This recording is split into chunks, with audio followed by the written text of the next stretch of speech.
ꯆꯂꯥꯝꯕ ꯅꯤꯡꯊꯧꯒꯤ ꯑꯆꯥꯟꯕ ꯃꯅꯥꯏꯅꯤ ꯅꯤꯡꯊꯧꯒ ꯂꯣꯏꯅꯅ ꯂꯝ ꯌꯦꯡꯂꯨꯕ ꯍꯜꯂꯛꯏ ꯆꯂꯥꯝꯕ ꯃꯁꯛ ꯃꯇꯧꯗ ꯅꯠꯇꯅ ꯃꯇꯤꯛ ꯃꯊꯧꯅꯥ ꯌꯥꯝꯅ ꯂꯩꯕ ꯅꯤꯡꯊꯧ ꯁꯦꯟꯕ ꯌꯥꯎꯔꯤꯕ ꯄꯥꯈꯪꯅꯤ ꯆꯂꯥꯝꯕ ꯂꯥꯛꯄꯗ ꯅꯤꯡꯊꯧ ꯀꯣꯅꯨꯡ ꯑꯗꯨꯒꯤ ꯂꯩꯁꯥꯕꯤꯁꯤꯡ ꯑꯗꯨ ꯂꯣꯟꯅ ꯂꯣꯟꯅ ꯌꯦꯡꯅꯩ ꯅꯤꯡꯊꯤꯕꯤ ꯃꯥꯒꯤ ꯃꯇꯥ ꯂꯩꯍꯥꯎꯅ ꯅꯤꯡꯊꯤꯕꯤ ꯇꯥ ꯆꯂꯥꯝꯕ ꯂꯥꯛꯏ ꯌꯦꯡꯉꯣꯃꯤ ꯅꯤꯡꯊꯤꯕꯤ ꯊꯥꯒꯦ ꯍꯥꯏꯅ ꯄꯥꯏꯔꯝꯕ ꯂꯩ ꯆꯔꯥ ꯑꯗꯨ ꯊꯝꯂꯗꯨꯅ ꯆꯂꯥꯝꯕꯕꯨ ꯂꯣꯟꯅ ꯌꯦꯡꯂꯛꯏ ꯅꯤꯡꯊꯤꯕꯤꯅ ꯊꯋꯥꯏ ꯇꯥꯅ ꯌꯦꯡꯖꯕ ꯑꯗꯨꯗ ꯂꯩꯍꯥꯎꯅ ꯅꯣꯛꯇꯨꯅ ꯉꯁꯤꯒꯤꯗꯤ ꯆꯥꯛ ꯆꯪꯂꯗ꯭ꯔꯣ ꯅꯤꯡꯊꯤꯕꯤꯁꯨ ꯅꯣꯛꯇꯨꯅ ꯆꯪꯉꯅꯤ ꯑꯩꯒꯤ ꯋꯥꯗꯤꯅꯦ ꯊꯃꯣꯏ ꯂꯥꯏꯃꯟ ꯑꯣꯏꯅꯅꯕ ꯋꯥꯅꯤ ꯄꯥꯝꯖꯕ ꯅꯨꯡꯁꯤꯕ ꯍꯥꯏꯕ ꯑꯁꯤꯗꯤꯅꯦ ꯁꯠ ꯍꯦꯛꯇ ꯍꯥꯏꯍꯧꯒꯗꯕ ꯅꯠꯇ꯭ꯔꯗꯤꯅꯦ ꯃꯤꯅ ꯍꯟꯖꯅꯤꯀꯣ ꯉꯥꯏꯈꯣꯍꯦ ꯅꯪꯁꯨ ꯃꯥꯒꯤ ꯃꯒꯨꯟꯁꯨ ꯀꯔꯤꯃꯇ ꯈꯪꯗꯅ ꯍꯦꯛꯇ ꯍꯥꯏꯔꯗ꯭ꯔꯣ ꯑꯩꯕꯣ ꯃꯨꯟꯅ ꯇꯞꯅ ꯈꯟꯅꯈꯤꯁꯦ ꯑꯩꯗꯤ ꯍꯌꯦꯡꯋꯥꯏꯅꯦ ꯊꯃꯣꯏ ꯃꯩꯆꯥꯛ ꯄꯨꯕꯗꯨꯗꯤ ꯌꯦꯡꯕ ꯉꯝꯃꯣꯏꯀꯣ ꯅꯤꯡꯊꯤꯕꯤ ꯃꯥꯅ ꯀꯣꯅꯨꯡ ꯑꯁꯤꯒꯤ ꯂꯩꯁꯨ ꯊꯥꯔꯤꯕ ꯃꯌꯥꯝ ꯑꯁꯤꯕꯨ ꯁꯦꯟꯅꯕ ꯂꯨꯆꯤꯡꯕꯤꯅꯤ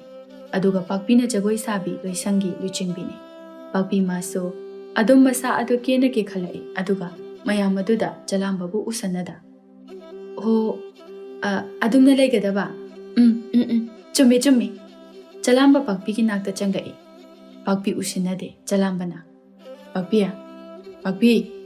ꯄꯥꯛꯄꯤ ꯈꯨꯝꯗꯦ ꯃꯥꯒꯤ ꯃꯊꯧ ꯑꯗꯨ ꯊꯋꯥꯏ ꯌꯥꯎꯅ ꯇꯧꯕ ꯁꯥꯏ ꯆꯂꯥꯝꯕ ꯑꯃꯨꯛꯁꯨ ꯄꯥꯛꯄꯤ ꯏꯅꯤꯡꯊꯧꯅ ꯑꯝꯇ ꯂꯥꯛꯑꯣ ꯍꯥꯏꯔꯤ ꯅꯪꯕꯨ ꯇꯥ ꯆꯂꯥꯝꯕ ꯑꯩꯕꯨ ꯀꯧꯕ꯭ꯔꯣ ꯀꯧꯏ ꯏꯅꯤꯡꯊꯧꯅ ꯑꯝꯇ ꯂꯥꯛꯑꯣ ꯍꯥꯏꯔꯤ ꯂꯥꯛꯑꯒꯦ ꯄꯥꯛꯄꯤ ꯃꯌꯥꯝ ꯑꯗꯨꯗ ꯑꯃꯨꯛ ꯅꯈꯣꯏ ꯑꯩꯅ ꯁꯥꯕ ꯑꯗꯨꯝꯅ ꯁꯥꯔꯝꯃꯨꯀꯣ ꯑꯩ ꯊꯨꯅ ꯑꯃꯨꯛ ꯂꯥꯛꯀꯦ ꯆꯂꯥꯝꯕꯅ ꯃꯥꯡ ꯊꯥꯡꯗꯨꯅ ꯆꯠꯂꯤ ꯄꯥꯛꯄꯤꯅ ꯏꯟꯅꯩ ꯑꯅꯤ ꯑꯗꯨꯅ ꯆꯠꯄ ꯑꯗꯨ ꯂꯩꯍꯥꯎꯅ ꯎꯔꯦ ꯑꯗꯨꯒ ꯅꯤꯡꯊꯤꯕꯤꯗ ꯌꯦꯡꯉꯣꯏ ꯅꯤꯡꯊꯤꯕꯤ ꯇꯥ ꯆꯂꯥꯝꯕꯁꯦ ꯄꯥꯛꯄꯤꯒ ꯆꯠꯂꯤꯁꯦ ꯀꯩꯒꯤ ꯑꯣꯏꯖꯥꯠꯅꯣ ꯑꯅꯤꯁꯤꯅ ꯆꯠꯃꯤꯟꯅꯔꯤꯁꯤꯅ ꯂꯩꯍꯥꯎ ꯃꯈꯥ ꯇꯥꯅ ꯑꯩꯗꯤ ꯃꯁꯤꯒꯤ ꯄꯥꯛꯄꯤ ꯍꯥꯏꯕꯁꯦ ꯑꯣꯟꯊꯣꯛꯅ ꯌꯦꯡꯅꯤꯡꯈꯤꯗ꯭ꯔꯦ ꯃꯥꯅ ꯇꯥ ꯆꯂꯥꯝꯕꯁꯦ ꯄꯥꯝꯃꯤꯔ ꯀꯩꯅꯣꯝꯃ ꯇꯧꯔꯤ ꯑꯣꯏꯔꯝꯃꯣꯏꯗ ꯁꯨꯝ ꯊꯕꯛ ꯂꯩꯗꯨꯅ ꯆꯠꯄ ꯑꯣꯏꯔꯝꯅꯤ ꯅꯠꯇꯦ ꯃꯤꯠꯌꯦꯡ ꯅꯥꯌꯦꯡ ꯑꯃ ꯇꯧꯋꯦ ꯃꯥꯁꯦ ꯅꯤꯡꯊꯤꯕꯤ ꯃꯥꯗꯤ ꯄꯥꯛꯄꯤꯕꯨ ꯀꯔꯤꯁꯨ ꯐꯠꯇꯅ ꯈꯜꯂꯝꯗꯦ ꯆꯂꯥꯝꯕꯕꯨ ꯃꯥꯅ ꯅꯨꯡꯁꯤꯖꯔꯕꯁꯨ ꯃꯇꯥꯡ ꯆꯥꯕ ꯉꯥꯏꯗꯨꯅ ꯐꯣꯡꯗꯣꯛꯇꯨꯅ ꯑꯗꯨꯝ ꯂꯩꯖꯕꯅꯤ ꯄꯥꯛꯄꯤ ꯃꯥꯁꯨ ꯑꯔꯥꯏꯕ ꯅꯨꯄꯤ ꯅꯠꯇꯦ ꯂꯩꯕꯥꯛ ꯑꯗꯨꯒꯤ ꯖꯒꯣꯏ ꯄꯨꯝꯕ ꯃꯥꯅ ꯇꯥꯛꯄꯤ ꯇꯝꯕꯤꯔꯤꯕꯅꯤ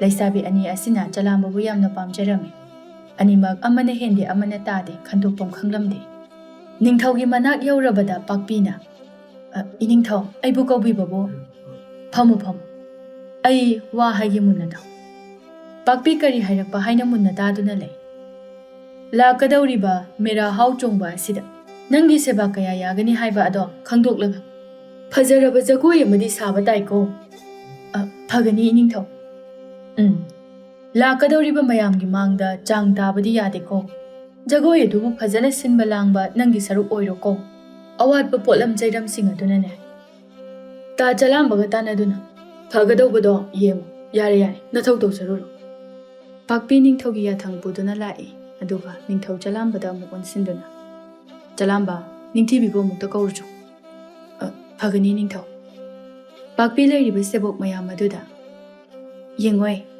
ꯂꯥꯛꯂꯤꯕ ꯃꯦꯔꯥ ꯍꯥꯎꯆꯣꯡꯕ ꯑꯁꯤꯗ ꯖꯒꯣꯏ ꯑꯃ ꯎꯠꯄ ꯇꯥꯔꯤ ꯃꯗꯨꯗ ꯌꯥꯎꯕ ꯐꯪꯅꯅꯕ ꯅꯈꯣꯏ ꯑꯩꯅ ꯇꯥꯛꯄꯤꯕ ꯑꯁꯦ ꯊꯋꯥꯏ ꯌꯥꯎꯅ ꯁꯥꯕ ꯇꯥꯏꯀꯣ ꯊꯋꯥꯏ ꯌꯥꯎꯗ꯭ꯔꯕꯗꯤ ꯑꯩꯗꯤ ꯌꯥꯎꯍꯜꯂꯣꯏꯀꯣ ꯃꯌꯥꯝ ꯑꯗꯨꯒꯤ ꯃꯔꯛꯇꯒꯤ ꯏꯕꯦꯝꯃ ꯄꯥꯛꯄꯤ ꯑꯗꯣ ꯑꯩꯈꯣꯏꯗꯤ ꯌꯥꯎꯕ ꯌꯥꯔꯣꯏꯗ꯭ꯔꯣ ꯀꯔꯤꯒꯤ ꯌꯥꯗꯅꯤ ꯇꯧꯕꯇꯕꯨ ꯈꯔ ꯋꯥꯠꯂꯤꯉꯩꯗ ꯑꯩꯅ ꯍꯥꯟꯅ ꯌꯦꯡꯒꯅꯤ ꯃꯗꯨꯗ ꯈꯜꯂꯕ ꯃꯤꯇꯅ ꯌꯥꯎꯍꯟꯒꯅꯤ ꯃꯌꯥꯝ ꯑꯁꯦ ꯂꯣꯏꯅ ꯌꯥꯎꯕꯗꯤ ꯌꯥꯔꯣꯏ ꯄꯥꯛꯄꯤ ꯃꯥꯗꯤ ꯈꯔ ꯍꯥꯏꯉꯝ ꯇꯧꯉꯝꯃꯤ ꯃꯈꯥ ꯇꯥꯕꯁꯤꯡꯕꯨ ꯃꯥꯒꯤ ꯃꯈꯥꯗ ꯂꯩꯔꯕꯅꯤ ꯍꯥꯏꯅ ꯈꯔ ꯄꯣꯡꯊꯣꯛꯅ ꯂꯩꯔꯝꯃꯤ ꯆꯂꯥꯝꯕ ꯅꯤꯡꯊꯤꯕꯤꯒꯤ ꯃꯅꯥꯛꯇ ꯂꯥꯛꯏ ꯊꯥꯔꯤꯕ ꯍꯧꯔꯤꯕ ꯐꯖꯔꯕ ꯂꯩ ꯃꯌꯥꯝ ꯑꯗꯨ ꯎꯕꯗ ꯆꯂꯥꯝꯕꯅ ꯏꯁ ꯂꯩꯁꯤꯡ ꯑꯁꯤꯗꯤ ꯑꯣꯟꯊꯣꯛꯅ ꯐꯖꯔꯦꯗ ꯃꯅꯥꯛꯇ ꯂꯩꯔꯤꯕ ꯂꯩ ꯑꯃꯒꯤ ꯃꯅꯥꯛꯇ ꯑꯃꯨꯛ ꯆꯪꯁꯤꯟꯗꯨꯅ ꯃꯁꯤꯁꯨ ꯐꯖꯩ ꯀꯅꯥꯒꯨꯝꯕꯤ ꯑꯃꯒꯤ ꯅꯥꯄꯗ ꯆꯤꯜꯂꯕꯗꯤ ꯆꯂꯥꯝꯕ ꯃꯥꯁꯨ ꯑꯄꯥꯝ ꯅꯨꯡꯁꯤ ꯏꯅ ꯃꯁꯥ ꯑꯗꯨ ꯄꯨꯝꯕ ꯆꯦꯜꯂꯤꯕ ꯃꯇꯝꯅꯤ ꯌꯦꯡꯂꯨꯕ ꯏꯅꯧ ꯇꯅꯧꯔꯤꯕꯅꯤ ꯆꯂꯥꯝꯕ ꯂꯩꯁꯤꯡ ꯑꯗꯨ ꯌꯦꯡꯗꯨꯅ ꯂꯥꯛꯏ ꯅꯤꯡꯊꯤꯕꯤ ꯆꯂꯥꯝꯕ ꯂꯥꯛꯄ ꯑꯗꯨꯗ ꯇꯥ ꯆꯂꯥꯝꯕ ꯂꯩ ꯌꯦꯡꯉꯤꯔꯣ ꯅꯪꯒꯤ ꯂꯩꯁꯤꯡꯁꯦ ꯐꯖꯅ ꯁꯥꯠꯂꯤ ꯌꯥꯝ ꯐꯖꯈ꯭ꯔꯦ ꯅꯤꯡꯊꯤꯕꯤ ꯄꯥꯝꯖꯕ ꯅꯨꯡꯁꯤꯕ ꯃꯍꯥꯛꯅ ꯃꯥꯒꯤ ꯊꯕꯛꯄꯨ ꯁꯤꯡꯊꯥꯗꯨꯅ ꯍꯥꯏꯔꯛꯄ ꯑꯗꯨꯗ ꯍꯔꯥꯎꯖꯩ ꯅꯤꯡꯊꯤꯕꯤꯅ ꯑꯁꯣꯝꯗꯅ ꯍꯦꯟꯅ ꯁꯥꯠꯂꯤ ꯑꯁꯣꯝꯗ ꯌꯦꯡꯉꯨꯁꯦ ꯀꯣꯟꯅ ꯌꯦꯡꯉꯁꯦ ꯑꯩ ꯅꯪꯕꯨ ꯀꯧꯔꯨꯆꯣꯅ ꯂꯥꯛꯏꯕꯅꯤ ꯏꯅꯤꯡꯊꯧꯅꯔꯣ ꯑꯅꯤꯗꯨ ꯄꯨꯟꯅ ꯆꯠꯃꯤꯟꯅꯩ ꯆꯂꯥꯝꯕ ꯅꯤꯡꯊꯧꯗ ꯏꯅꯤꯡꯊꯧ ꯅꯤꯡꯊꯤꯕꯤ ꯂꯥꯛꯏ ꯅꯪꯁꯨ ꯂꯥꯛꯑꯕ ꯂꯥꯛꯑꯣ ꯋꯥ ꯍꯥꯏꯒꯦ ꯅꯤꯡꯊꯤꯕꯤ ꯇꯨꯃꯤꯟ ꯂꯦꯞꯇꯨꯅ ꯂꯩ ꯍꯟꯗꯛꯇꯤ ꯃꯦꯔꯥ ꯍꯧꯆꯣꯡꯕ ꯑꯁꯤꯗ ꯅꯪꯒꯤ ꯂꯩ ꯑꯌꯥꯝꯕ ꯄꯨꯊꯣꯛꯇꯨꯅ ꯂꯥꯛꯂꯤꯕ ꯃꯌꯥꯝ ꯑꯁꯤꯕꯨ ꯌꯦꯡꯍꯟꯒꯗꯧꯔꯤꯕꯅꯤ ꯑꯗꯨꯅ ꯀꯣꯅꯨꯡ ꯑꯁꯤꯗ ꯂꯩꯔꯤꯕ ꯃꯌꯥꯝꯗ ꯅꯪꯅ ꯈꯔ ꯍꯥꯏꯌꯨ ꯌꯥꯔꯤꯕ ꯃꯈꯩ ꯂꯩ ꯍꯦꯛꯂꯛꯎ ꯍꯥꯏꯅ ꯇꯉꯥꯏ ꯐꯗꯕ ꯂꯥꯏꯒꯤ ꯊꯧꯔꯝ ꯈꯛꯇꯗ ꯍꯦꯛꯂꯕꯁꯨ ꯆꯂꯥꯝꯕ ꯅꯤꯡꯊꯧꯗ ꯑꯣꯟꯁꯤꯜꯂꯛꯏ ꯏꯅꯤꯡꯊꯧ ꯅꯤꯡꯊꯤꯕꯤꯒꯤ ꯂꯩꯗꯤ ꯌꯥꯝꯅꯕꯨ ꯐꯖꯅ ꯁꯥꯠꯍꯧꯔꯤ ꯑꯩꯗꯤ ꯅꯍꯥꯟ ꯃꯈꯩ ꯌꯦꯡꯕꯨ ꯌꯦꯡꯂꯨꯗꯦ ꯂꯩꯀꯣꯜꯗꯣ ꯀꯅꯥꯒꯤ ꯈꯨꯡꯒꯨꯟ ꯃꯦꯂꯩ ꯎꯇꯥꯡꯕꯤ ꯀ꯭ꯋꯥꯛꯂꯩ ꯖꯨꯕꯥ ꯀꯨꯁꯨꯝ ꯁꯅꯥꯔꯩꯅꯆꯤꯡꯕ ꯃꯇꯝ ꯅꯠꯄ ꯅꯠꯇꯕ ꯊꯤꯗꯅ ꯌꯥꯝꯅ ꯁꯥꯠꯍꯧꯔꯤ ꯅꯤꯡꯊꯧ ꯅꯤꯡꯊꯧꯗꯨ ꯅꯣꯛꯇꯨꯅ ꯑꯗꯨꯅꯤꯗꯅ ꯊꯕꯛ ꯍꯥꯏꯕꯁꯤꯗꯤ ꯇꯧꯔꯤꯕ ꯑꯁꯦ ꯃꯥꯏ ꯄꯥꯛꯅ ꯄꯨꯛꯅꯤꯡ ꯆꯪꯅ ꯇꯧꯔꯗꯤ ꯀꯔꯤꯒꯤ ꯃꯥꯏ ꯄꯥꯛꯇꯅꯤꯡꯉꯥꯏ ꯂꯩ ꯂꯝꯗꯝ ꯑꯁꯦ ꯑꯋꯥꯠꯄ ꯂꯩꯇꯕ ꯂꯝꯅꯤ ꯍꯥꯏꯗꯨꯅ ꯁꯤꯡꯊꯥꯅꯔꯤꯕꯅꯤ ꯃꯗꯨꯒꯤ ꯃꯊꯛꯇ ꯑꯩꯈꯣꯏ ꯅꯤꯡꯊꯤꯕꯤꯗꯤ ꯃꯊꯧꯗꯨ ꯄꯨꯛꯅꯤꯡ ꯌꯥꯝꯅ ꯆꯪꯏ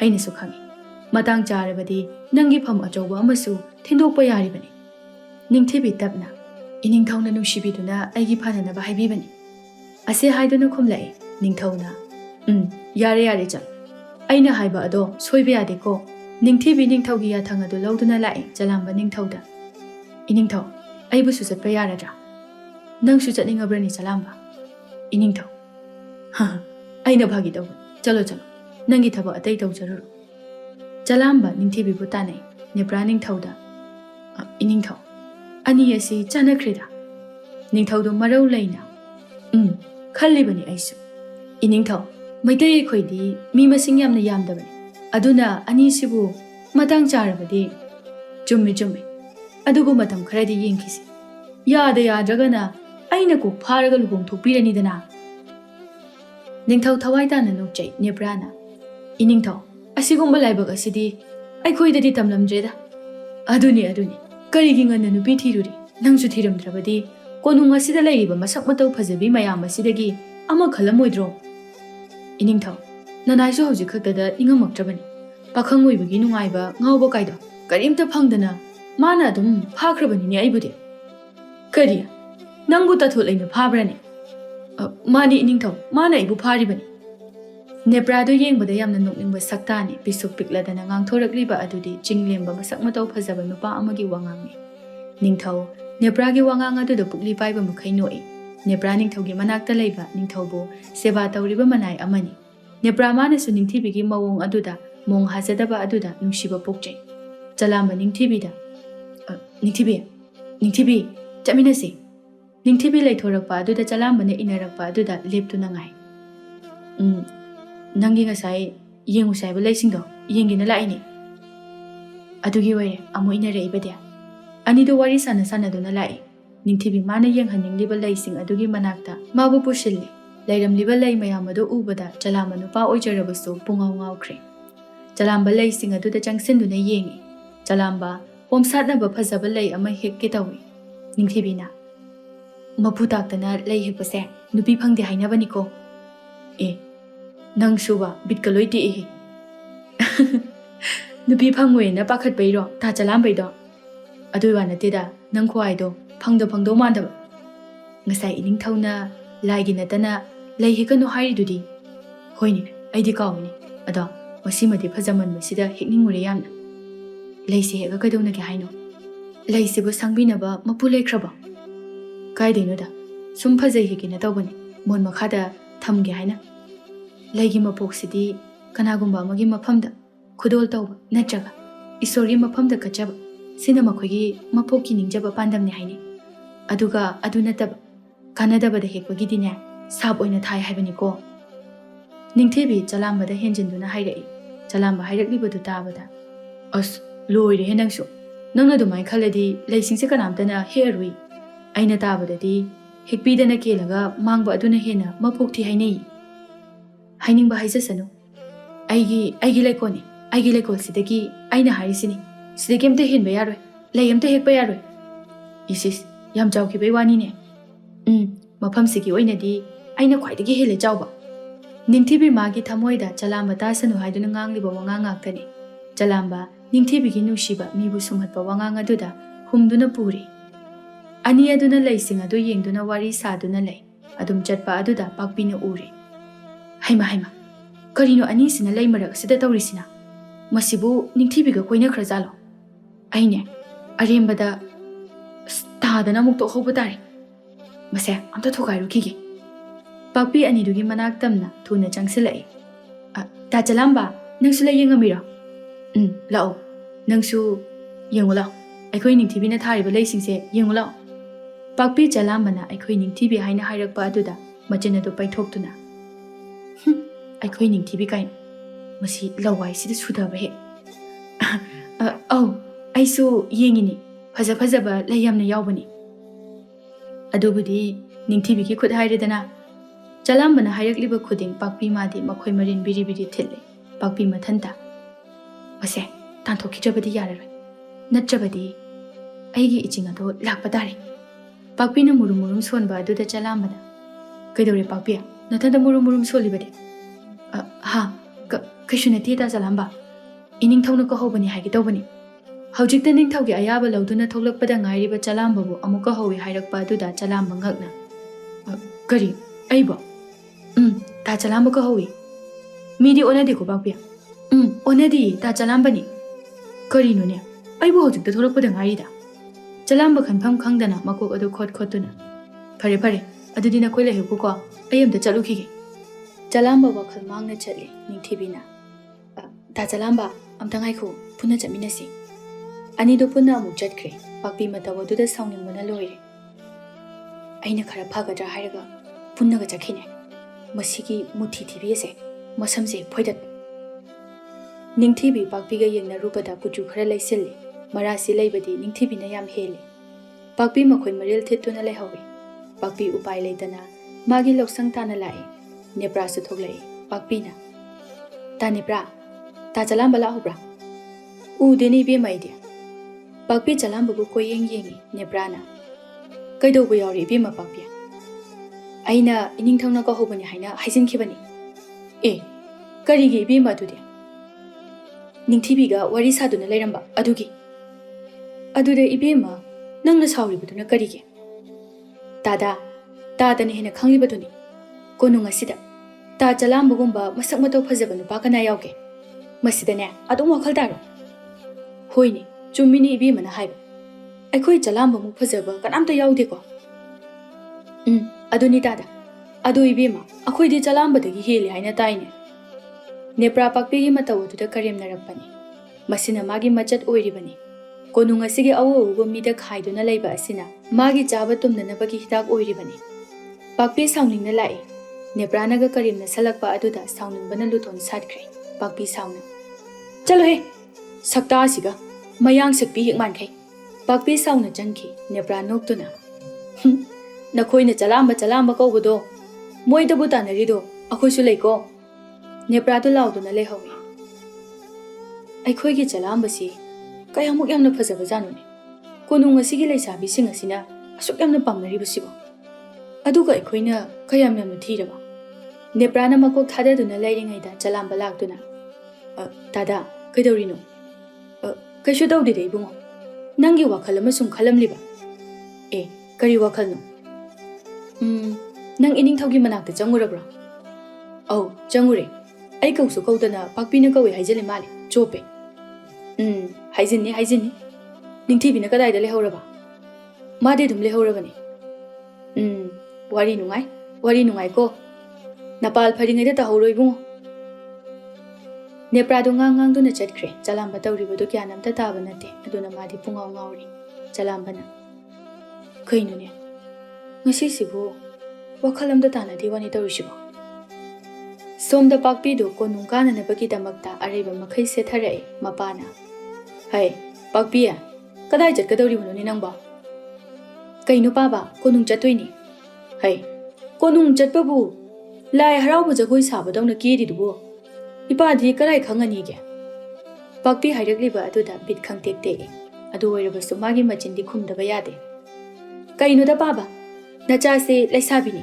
ꯀꯥꯎꯔꯕꯣ ꯃꯤꯒꯤ ꯃꯃꯥꯡꯗ ꯆꯃꯣꯠ ꯍꯦꯛꯇ ꯆꯠꯄ ꯌꯥꯕ꯭ꯔꯣ ꯐꯔꯕꯁꯨ ꯐꯠꯇ꯭ꯔꯕꯁꯨ ꯑꯩꯁꯦ ꯂꯣꯏꯁꯪ ꯑꯃ ꯄꯨꯔꯤꯕꯅꯤ ꯄꯥꯛꯄꯤꯗꯨ ꯃꯈꯧ ꯄꯣꯡꯅ ꯌꯥꯝꯅ ꯆꯥꯎ ꯁꯥꯡꯅ ꯉꯥꯡꯂꯛꯄ ꯑꯗꯨꯗ ꯃꯄꯥꯅ ꯍꯣꯏꯅꯦ ꯃꯥꯅꯤꯅꯦ ꯏꯄꯥ ꯀꯥꯎꯏꯍꯦ ꯏꯆꯥꯅ ꯂꯩꯃꯔꯦꯟꯕꯤ ꯑꯣꯏꯔꯒꯇ ꯈꯪꯒꯗꯕꯅꯤꯍꯦ ꯄꯥꯛꯄꯤ ꯃꯄꯥ ꯃꯆꯥꯗꯣ ꯑꯣꯟꯁꯤꯟꯅꯗꯨꯅ ꯉꯥꯡꯅꯔꯕꯗꯤ ꯅꯣꯡꯉꯥꯟꯕ ꯐꯥꯎꯕ ꯂꯣꯏꯔꯔꯣꯏ ꯈꯟꯅ ꯃꯥ ꯑꯗꯨꯝ ꯆꯪꯂꯛꯂꯦ ꯄꯥꯛꯄꯤꯁꯨ ꯑꯔꯩꯕ ꯃꯈꯩ ꯃꯃꯥꯏ ꯑꯗꯨꯗ ꯐꯖꯅꯕ ꯍꯥꯞꯆꯤꯜꯂꯛꯏ ꯉꯁꯤꯗꯤ ꯄꯥꯛꯄꯤꯗꯨ ꯃꯥꯅ ꯈꯔ ꯉꯟꯅ ꯂꯥꯛꯄꯗ ꯅꯤꯡꯊꯤꯕꯤꯗꯒꯤ ꯍꯥꯜꯂꯦ ꯄꯥꯛꯄꯤ ꯅꯤꯡꯊꯤꯕꯤ ꯂꯩꯕ꯭ꯔꯥ ꯍꯥꯏꯅ ꯀꯣꯏꯌꯦꯡ ꯌꯦꯡꯉꯤ ꯅꯤꯡꯊꯤꯕꯤ ꯂꯩꯕ ꯎꯗꯕ ꯑꯗꯨꯗ ꯃꯗꯨꯒꯤ ꯅꯨꯄꯤꯗꯣ ꯂꯥꯛꯇ꯭ꯔꯤ ꯃꯥꯜꯂꯤ ꯃꯥꯒꯤ ꯂꯩꯁꯦ ꯂꯣꯏꯅ ꯍꯦꯛꯇꯠꯀꯦ ꯈꯪꯅꯤ ꯉꯁꯤꯗꯤ ꯄꯥꯛꯄꯤꯅ ꯃꯤꯔꯛ ꯅꯥꯔꯛ ꯌꯦꯡꯗꯨꯅ ꯅꯤꯡꯊꯤꯕꯤꯒꯤ ꯂꯩꯀꯣꯜꯗ ꯆꯪꯂꯛꯏ ꯄꯥꯛꯄꯤ ꯂꯩꯁꯤꯡ ꯑꯗꯨ ꯊꯗꯠꯄ ꯍꯧꯏ ꯇꯟꯖꯥ ꯑꯗꯨꯗ ꯆꯂꯥꯝꯕ ꯂꯥꯛꯇꯨꯅ ꯑꯦ ꯄꯥꯛꯄꯤ ꯅꯪꯒꯤꯗꯨꯕꯨ ꯂꯩ ꯍꯦꯛꯏꯔꯣ ꯄꯥꯛꯄꯤ ꯄꯥꯏꯔꯝꯂꯤꯕ ꯂꯩ ꯑꯗꯨ ꯈꯪꯊꯥ ꯊꯥꯗꯣꯛꯏ ꯃꯥꯗꯤ ꯂꯣꯟꯅ ꯇꯧꯔꯤꯕ ꯊꯕꯛꯅꯤꯅ ꯌꯥꯝ ꯄꯥꯈꯠꯂꯦ ꯄꯥꯛꯄꯤ ꯄꯥꯈꯠꯅ ꯑꯧ ꯂꯩꯁꯦ ꯌꯥꯝ ꯐꯖꯕ ꯑꯗꯨꯗ ꯇꯥ ꯆꯂꯥꯝꯕꯗ ꯑꯝꯇ ꯄꯤꯒꯦꯅ ꯍꯦꯛꯏꯕ ꯑꯣ ꯑꯗꯣ ꯂꯩꯗꯤ ꯏꯅꯤꯡꯊꯧꯅ ꯍꯦꯛꯑꯣꯅꯣꯅ ꯀꯅꯥꯝꯇ ꯍꯦꯛꯍꯟꯗ꯭ꯔꯕꯅꯦ ꯑꯩꯗꯤ ꯈꯪꯉꯨꯗ꯭ꯔꯦ ꯑꯗꯣ ꯍꯦꯛꯂꯨꯔꯕꯅꯤꯅ ꯁꯤꯃꯗꯤ ꯇꯥ ꯆꯂꯥꯝꯕꯅ ꯑꯗꯨꯝ ꯑꯣꯏꯕꯤꯔꯣ ꯆꯂꯥꯝꯕ ꯄꯤꯔꯛꯂꯤꯕ ꯂꯩ ꯑꯗꯨ ꯂꯧꯗꯕ ꯌꯥꯗꯗꯨꯅ ꯂꯧꯔꯦ ꯆꯂꯥꯝꯕ ꯄꯥꯛꯄꯤꯗ ꯑꯗꯨꯗꯤ ꯄꯥꯛꯄꯤ ꯑꯩ ꯑꯃꯨꯛ ꯆꯠꯂꯨꯈꯤꯒꯦ ꯅꯪꯁꯨ ꯅꯪꯒꯤ ꯊꯕꯛ ꯇꯧꯖꯔꯣ ꯍꯣꯏ ꯇꯥ ꯆꯂꯥꯝꯕ ꯄꯥꯛꯄꯤꯗꯨ ꯅꯣꯛꯁꯤꯟꯅꯗꯨꯅ ꯂꯩꯍꯧꯏ ꯆꯂꯥꯝꯕ ꯈꯔ ꯆꯠꯈ꯭ꯔꯕꯗ ꯑꯁ ꯆꯣꯞꯄꯨ ꯆꯣꯞꯄꯝꯅꯤꯗ ꯆꯂꯥꯝꯕ ꯃꯥꯗꯤ ꯄꯥꯛꯄꯤ ꯑꯃꯗꯤ ꯅꯤꯡꯊꯤꯕꯤ ꯑꯅꯤꯕꯨ ꯀꯔꯤꯃꯇ ꯈꯪꯖꯕ ꯅꯠꯇꯦ ꯑꯅꯤꯃꯛ ꯐꯅ ꯂꯣꯏꯅ ꯈꯜꯂꯤ ꯑꯅꯤꯁꯤꯇꯅꯕꯨ ꯋꯥꯈꯜ ꯁꯥꯒꯠꯆꯕꯒꯤ ꯋꯥꯅꯤ ꯆꯂꯥꯝꯕ ꯂꯩ ꯑꯗꯨ ꯃꯅꯝ ꯅꯝꯅꯝꯗꯨꯅ ꯂꯥꯛꯏ ꯅꯦꯄ꯭ꯔꯥꯅ ꯆꯂꯥꯝꯕꯗ ꯆꯂꯥꯝꯕ ꯀꯗꯥꯏꯗꯒꯤ ꯂꯩꯅꯣ ꯑꯣꯟꯊꯣꯛꯅ ꯐꯖꯈ꯭ꯔꯦꯗ ꯂꯩꯀꯣꯜꯗꯩꯅꯦ ꯄꯥꯛꯄꯤꯅ ꯈꯪꯗꯗꯅ ꯍꯦꯛꯎꯔ ꯃꯥꯜꯂꯦ ꯑꯩꯉꯣꯟꯗ ꯄꯤꯔꯛꯏꯅꯦ 이보 나삭 퍼져봐 가이세 농아이저런거니다 퍼져봐 레이 마 살레 낭기 아하오바 마 짜레 낭기 ngakta ngairin he Chalamba madi neprana hairibadu wakhal tade Chalamba noktuna kaino haisibu tada kana kaidobu yaurage ihe nangsu khangmandaba haibuduni da ibo nangna sabu tasingna khangdabrane kaibuno tada edi tasingna khangdabani phai tasingna khangdaba oiradi Nepra marau laina hairam laga chatke tawi Chalamba khangningba amaga loinana tada wadudi hone nangna sa khangdana ne nangbu koiba tawrin he konunga se yamna wathokna ga dawri ko hu senduna leyu ko Chalamba karino haina ingaw ngawduna lehawi Neprana lakpada leihaw amadi ningthibi lakpa ubada hais ani si so amuk laine ngasidi kumai nungai hange Nepra ani dugi manakta thuna changselai ibema kaidawba yawre thenglakli ningthibina tada ngasidi yumgi thaba khara tawbada khasik thengdokre ibema nangna lakjingaida konung ngasidi maigi jingama pokhai khrin he laihawna oina pakhatna kaidawba yawkhrege tada ibema aikhoidi leiba phawba leiningdreda ningthibi yam khangningna ado tada kaino wado marol do sengnamda hayudana sumdawbani ibema ibema gi lei phaja phajaba kaya ama pakpine hiklaga aikhoi Chalambada piraini ne leihaw sawningna kaino da tada lei hekano hairaga madi kai gi heba aduni ne aina khali siso tada ta Chalambaga pakpiga sibu kari mari leinage ningthibina yamna khangningba amaga loinana sawningna hairakpa aduda Neprana kumai nungai hange Nepra do henjilai madumakti aisu chap chabidi khangde adubune makhoi ani se irang amadi tawnaga malini aduga amana pakpi haibiase araiba nupi nate ko mana Chalambada hojindana ningthibi yam khangningna amuksu tada kari tawrino ba masigi pakpi haibise yam tawba ngambani hairo ba tada mana tawba singdo amada jithadana hairo ibema kari amu hairuni pakpi haibisina tawribasidine karigumba ahawba ma charasu ta Chalamba haiduna amuk toiba akoidi mitchana arabani he leihaw du sauna aduga ta Chalamba na duda dum yarini ne khangde ma su pakpi bu pamlibra karino hoi haidana dum mareida Nepra do haijinba yaba haijille ningthibina Chalamba pami haiba ma khangbanina ningthibi saubana leihaw bu jingduna leihaw lo pakpi haibise masam phoidat ke Ningthibi pakpina leiba mafam aduda leihaw bu jingduna puki Neprana noktuna nungai he kumai yenge Nepra kuninga do kangkhat tuna ningthibi bu yengi hey ningthibi cheksiluko Chalamba do pakpina phajekhisani aidi haibidi haisani ko Nepra madi asumna tawraga nungai ribani pakpi magi sebok mayam amaga jagoi tamduna leiri ningthibi mayam adugi mangda pakpi de hekta laglai He pakpi haibi tawba ngambi karigino nangna aingonda taktana lei hedi nasamdo pungkok kokpu makai phoidalo haibra pakpi so araiba nate mayam mamang aduda ningthibina adumna hairakpaduda ma ikaiba amadi sauningba punkhre pakpina he kaino nang haido nangi leido aini hekpuda kai kaige kari nangna mafam asida chawbugumna konung asigi leisingsigi mapudi aini khangaba o aina nangi leido heklaga ta chalambada pikre adu nang kaidoge haibano ha ningthibi chalambada pikre hairakpaduda henna sauninglai leihau masu ningthibigi achanba manai ama oibana ningthibina sauningba aduda mana oina hairai masi yenguni he tongambi huranbi nupa phabi kari aibu huranbi kaina nangna sida yausala isibo nangi kari na tholeke leidana yausala ibani kaidoge haibano nang pakpi usitaba minok ama noktuna hoine chummine aidi kawbu kawruri nangdi ningthibigi minaini ko pakpi do hongna noi ningthibi sauningbana loire nangna dumai nekta haibe abro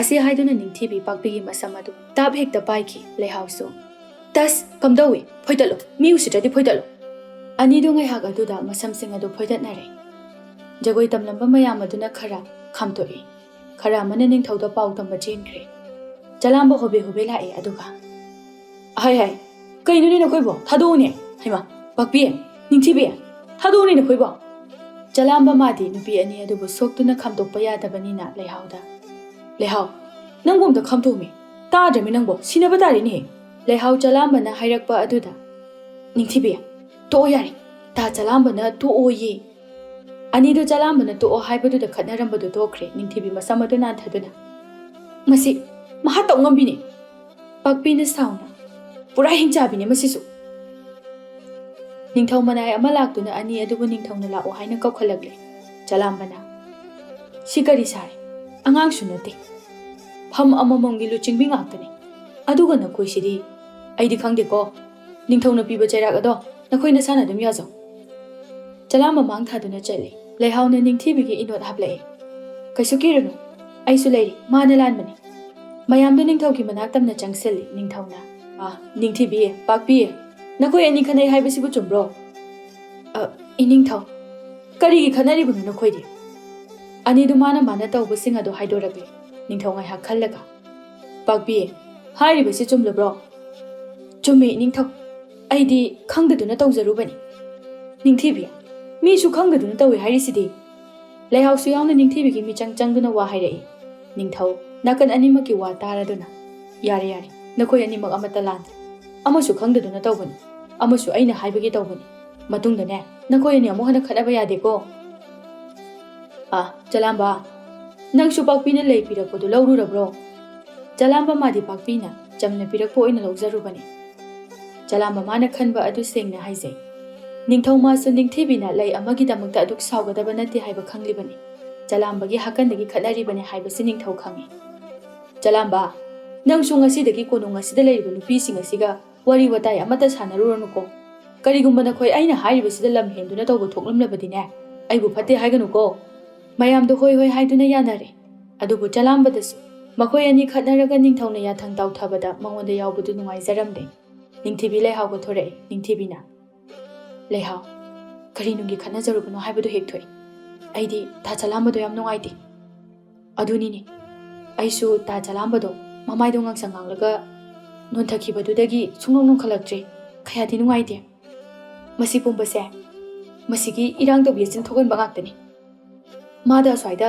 lamsi siraga phagadabani chalamba nungaitana thorai neprana ibong asidi konungse mai hauredana nasak pajaruba nangi dasani ne kashuna tabala yamadugi damakta ningthibisu pura berani migi mangsida aisu yongna choklida ibo leidudi araibani leidugi marumdo wa ama leiribani ne aduna ni ngasi thoklibase kari wanu tada aingonda sengnam da hai kari gi woinige ningthibina nangbo yamna khanjabani aduga pakpinasu chalamba hairaklibudu tabada yamna sauningba mapokle manadi animakpo yamna luna channa nungsina icham chamna khanjabani chalamba marau laina o aduna oire makhoi ani na tawribase chalamba sauna chetki konungi konthong wangbada ningthibi leptuna chalamba bu ngairami ningthibi chalamba lakpa ubada ta chalamba amta ngai khu chalamba su sauna leptuna Kay haidoi no, wadu sat hairu. Ningthibi Jalamba na sauba adu da kiba masu pogle, ningthibi kina. Ta Jalamba su kaisuna tabada. Ekhoi mayam mangsida. Jalamba madi sauba na mana paiba yadrabani. Yari, nangna haida wadu loriba natro. Aduga matungda amuk handa aingoda kaurukan. Jalamba ningthibi da nganglamna duna jatkre. Pakpi do ani duna tauriba dulum duna yenglibani. Ningthibi ikai nungsi yana duna kablai. Pakpi na nok duna. Kalak pelida nungaire. Yamna pambra haibabu ngangbirame do. Pakpi haujikta ngangkhriba du ma ningsinglude. Leihau hairiba du da taduna. Yare to kapkano. Ama charoi manbi sina amuk noknari. Lao changase me. Leihau ningthibi bu pusinduna changlai. Pakpi do ani duna samduna chakhiba du da amukso. Nungai bideda. Nupana ngangbirambase. Nupana pambidaba haibase yang waramgani ko. Pakpi mabudi Jalamba na yamna pambibagi mawongda ninganglaklibato. Numit asidagi ani asi kauna khidre aduga konung asigi misingnaso ningthibi amadi Pakpi na Jalamba bu pami nungsi haiba loina khangnare. Ani asina khanaba adusu loina wari narami. Aduga Jalamba na makoi anibu amata kauramde. Hainakiba matam yauraduna mera hauchongba yaurakadauba nongmata ngaire. Ningthibi amadi leihau konung karai. Ani aduna changlakpada Jalamba thengnarami. Jalamba na leihauda. Leihau, laba. Auta Jalamba. Hayengdi hauchongbani ne. Mane. Pare pare. Hayeng amuk thengnarasiko. Aisu hayengi pot khara leirukiki. Jalamba ningthibi mabudi hanna phauba yengbiramdana chatkre. Ningthibi leikol adudagi lei mayam ama heklamni. Ningthibi Jalamba na mabu kaudaba aduda yamna nungairamde. Ningthibi nungaitana. Leihau. Ai hayengi kumhai ase loiraga konunggamta kararoi. Karigi? Kaidaurage nangbo? Ai ta Jalambagi mangda maise thampham leitri. Haujikti masu aibu kaubidri.